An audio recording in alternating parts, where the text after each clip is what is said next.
Imaginez, vous vous baladiez tranquillement, en pleine forêt. La nuit commence à tomber, les feuilles virevoltent dans le vent. Oh mais attendez 2 secondes, nous sommes aujourd'hui Halloween, non? Je sens qu'on va bien s'amuser.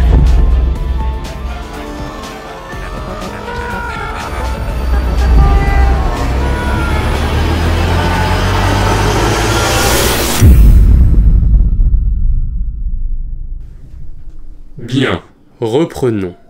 Les feuilles virevoltent dans le vent, vous commencez à ne plus retrouver votre chemin, et d'un coup, alors que le dernier rayon de soleil disparaît à l'horizon, un silence pesant recouvre la forêt.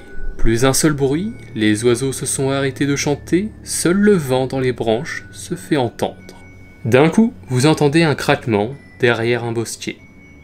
Vous décidez d'aller voir ce que c'est, sûrement un petit rongeur ou un écureuil. Eh bien non, vous tombez nez à nez avec un cerf. Waouh, un cerf, c'est magnifique, n'est-ce pas? Si gracieux, véritable emblème de la forêt. Sauf que quelque chose cloche. Vous remarquez que ce cerf tient quelque chose dans sa gueule. Un ossement. Mais pas n'importe lequel. Il s'agit d'un ossement humain.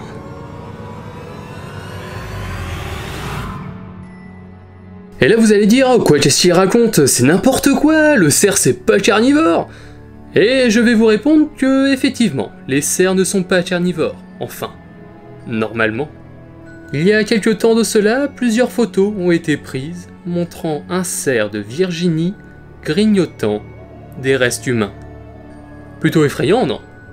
Cette photo a été prise au Texas, suite à une expérience menée par l'établissement d'anthropologie légale de San Marcos. Cet établissement très particulier recherche à étudier comment les animaux se comportent avec, les humains plus vivants. Cela peut paraître plutôt farfelu, mais ce sont des recherches scientifiques très sérieuses. Pour récolter des données, les scientifiques ont décidé de placer tout simplement un corps humain en pleine forêt, et poser par la suite des pièges photos pour voir quelle bestiole allait croquer à un bout d'humain. Les premiers arrivés ont été des vautours, des renards, des ratons laveurs et toute une flopée d'autres bestioles charognards ou nécrophages. Mais 182 jours plus tard, les scientifiques ont une belle surprise. Enfin, belle ou étrange, comme vous voulez.